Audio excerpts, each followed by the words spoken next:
नमस्कार श्रोते हो, इरा ब्लॉगिंग मराठी या यूट्यूब चॅनलवर सर्वांचे हार्दिक स्वागत. आपण ऐकत आहात प्रीत नव्याने भरले या कथेचा भाग 3. आज सानिकाच्या चेहऱ्यावर अजिबात स्माईल नव्हती. तिचं कुठेच लक्ष लागत नव्हतं. तिच्या मोबाईलवर कॉल आला. तिने उत्साहाने बघितलं. तिला वाटलं सौरभचा कॉल असेल, पण सौरभचा कॉल नव्हता. ती उदास झाली. ती कॉल रिसीव्ह करत नव्हती. सानू, अगं तुझ्या मोबाईलवर कॉल येतोय, बघ ना कुणाचा आहे. सौरभचा आहे का? सानिकाने नकारार्थी मान हलवली. अगं मग घे ना, कोणाचा कॉल आहे, उचल ना. मला नाही बोलायचं कुणाशी. कुणाशी बोलायचं नाहीये म्हणजे? कोण आहे आणि का कॉल करतोय? का करतो आहे आय डोंट नो. करतोय मला कॉल. मोबाईलवर वारंवार रिंग येत होती. सानू, उचल ग फोन. नाही नाही म्हणत सानिकाने फोन उचलला. हॅलो. हॅलो सानिका, अगं कॉलेजमध्ये आहेस का? हो, बोल. मी इथे जवळ आलो होतो, तर मी तुला पिकअप करायला येतो. आपण बाहेर जाऊया. नको, आज नको. मला थोडं काम आहे. असं कुठलं तुझं महत्त्वाचं काम आहे की तू मला नाही म्हणतेस? आहे थोडं काम. मला मैत्रिणीकडे जायचं आहे. त्यामुळे मी तुझ्यासोबत नाही येऊ शकणार. It's okay. मी थांबतो तुझ्यासाठी. काही हरकत नाही आहे. अगं मला बोलायची आहे तुझ्याशी, आणि अंकलने मला आज तुला डिनरला घेऊन जायला सांगितलंय. सो तुला माझ्यासोबत यावंच लागेल. काय फालतूगिरी आहे यार. सानूला तसं बोलायचं नव्हतं, पण तिच्या तोंडून तसं निघून गेलं. सॉरी, काय बोललीस तू? नाही, मी काहीच बोलले नाही. हे बघ, खरंच माझा मूड नाही आहे. प्लीज आपण कधीतरी जाऊया. बाबांनी काही विचारलं तर तू सांग ना, की काहीतरी तुझी मीटिंग होती किंवा अदर काहीतरी रिझन दे ना प्लीज अंशुमन. अंशुमनला राग आला. ओके. त्याने रागात फोन ठेवला. सानिकाचे डोळे पाणावले. स्मिता तिच्या बाजूला बसली. तिच्या खांद्यावर हात ठेवला. कोण होता सानू? अंशुमन. कोण अंशुमन? ज्याची गाडी आपण खराब केली होती. काय? पण त्याने तुला का फोन केला होता? काही नाही. बाबांनी त्याला सांगितलं की तुम्ही दोघे कुठेतरी बाहेर जा म्हणून मला विचारत होता. बाबांच्या खास मित्राचा मुलगा आहे ना. बाबांचा लाडका आहे तो. मग तू नाही का बोललीस? माझा मूड नाही आहे. सानू, काय झालं? सकाळपासून का अपसेट आहेस तू? सौरभला मिस करते आहेस का? नाही ग, असं काही नाहीये. असं काही नाही, मग काय झालं?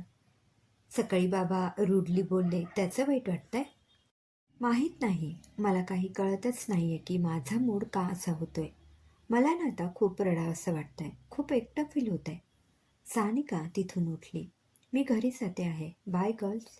सानिका घरी गेली. दारात पाय ठेवत नाही तोच तिला अंशुमन दिसला.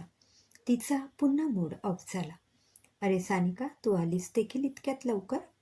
मला म्हणाली होतीस ना मैत्रिणीकडे जायचंय, उशीर होईल. जायचं होतं, पण बरं वाटत नाहीये ना, म्हणून नाही गेले.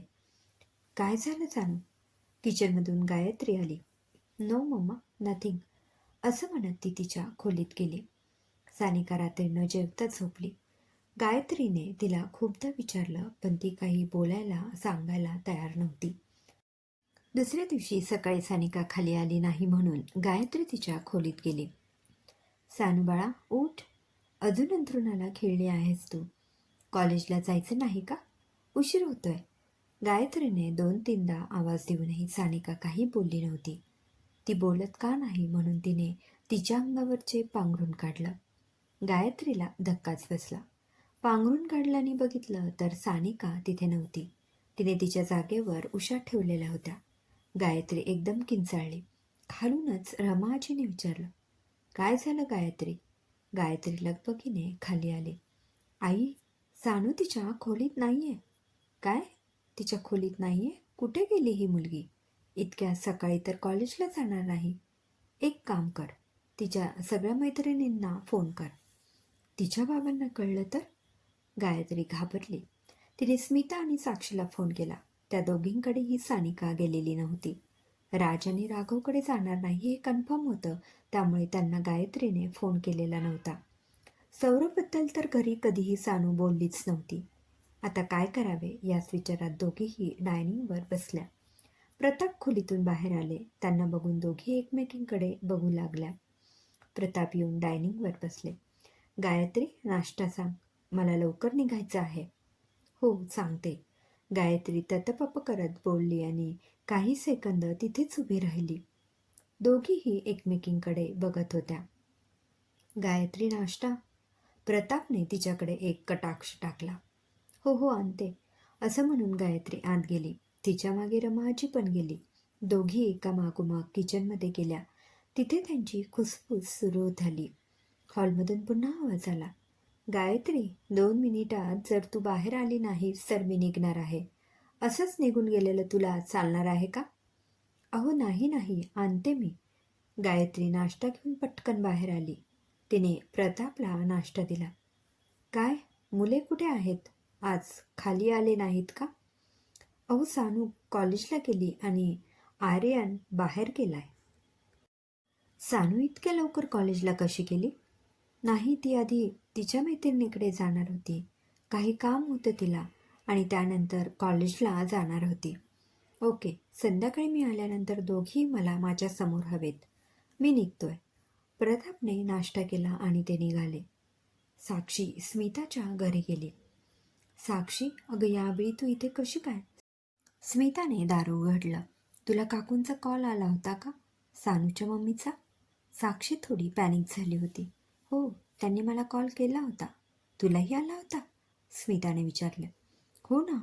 कुठे गेली असेल ग सानिका? ती जनरली आपल्या दोघींशी बोलते, आपल्या घरी येते, त्या व्यतिरिक्त कोणाशी बोलतही नाही. राज राघवकडे ती जाणारच नाही, कन्फर्म आहे. सौरभकडे तर गेली नाही. त्याचा ॲड्रेस तर आपल्याला माहीत नाही. सौरभ कॉलेजला येत नाही आहे, त्यामुळे ती अस्वस्थ वाटत होती. ती त्याला शोधायला तर निघाली नाही ना? किंवा त्याच्या घरचा ॲड्रेस वगैरे काही पत्ता मिळतो का बघायला कुठे बाहेर तर पडली नाही? आपल्याला लवकरात लवकर काहीतरी करावं लागेल. तू एक काम कर, राज आणि राघवला फोन कर आणि दोघांना इथेच बोलावून घे. आपण चौघी शोधूया तिला. ती रात्रीपासून घरात नाही आहे गं. मला तर खूप काळजी वाटायला लागली आहे. साक्षीचे डोळे पाणावले. साक्षी, रडू नकोस ग, सगळं नीट होईल. स्मिताने तिला जवळ घेतलं. प्रताप गेल्यानंतर गायत्री डायनिंगवर बसली. तिला काहीच कळत नव्हतं, काय करावं काय नाही. ती तशीच डोक्याला हात ठेवून बसली होती. तितक्यात आर्यन घरी आला. गायत्रीला असं बसलेलं बघून त्याने विचारलं, मम्मा, का अशी बसलीस तू? सानिका घरात नाहीये. व्हॉट? घरात नाहीये म्हणजे? मग कुठे गेली? मम्मी, डोंट टेक लोड यार, ती तिच्या मैत्रिणीकडे गेली असेल. आर्यन, सानिका रात्रीपासून घरात नाहीये. मी सकाळी तिच्या खोलीत गेले तेव्हा ती तिथे नव्हती. रात्रीपासूनच घरात नाही? कुठे जाणार आहे ती? आर्यनलाही आश्चर्य वाटलं. तेच तर कळत नाही. अगं सानुदीला कॉल कर ना. तुला काय वाटतं, मी केलेला नसेल का? तिचा फोन तिच्या रूममध्येच आहे. गायत्रीला आता रडू आवरेना. काही कळायला मार्गही नाही. मैत्रिणीकडे पण गेली नाही, मग कुठे गेली असेल ही? रमाजीला पण आता काळजी वाटायला लागली. तिघांचं बोलणं सुरू होतं तेव्हा तिथे सानिकाचा कॉलेज ग्रुप आला. स्मिता, साक्षी, राघव आणि राज चौघेही होते. काकू, काही कळलं का सानूबद्दल? स्मिता समोर येऊन बोलली. नाही ग, काहीच कळत नाहीये. आम्ही तर तिच्या बाबांना काही सांगितलेलं नाहीये. तिच्या बाबांना कळलं तर काय होईल कोणास ठाऊक. तुम्हीच काहीतरी सांगा की पोरींनो. कुठे गेली असेल, काही माहिती आहे का? तिच्या कॉलेजमध्ये कोणी बॉयफ्रेंड तर नाही आहे ना? नाही काकू, बॉयफ्रेंड वगैरे असं काही नाही आहे. आणि आमच्या ग्रुपमध्ये कोणी काही लपवत नाही. तुम्हाला तर माहिती आहे ना, आमचा 5 जणांचा ग्रुपच आहे आणि आम्ही एकमेकांशी सगळं शेअर करतो. तुम्हाला तर सगळंच माहिती आहे. कळतच नाही आहे कुठे गेली असेल ही. आमच्याशिवाय तर तिचं काही होत नाही. कुठेही जायचं असेल तरी आधी कॉल करते, विचारते, सल्ला घेते आणि आज काय झालं? सगळेच जण विचारात पडले. क्रमशः लेखिका ऋतुजा अतुल वैरागडकर. श्रोते हो, सानिका कुठे गेली असेल हे जाणून घेण्यासाठी पुढचा भाग नक्की ऐका. धन्यवाद.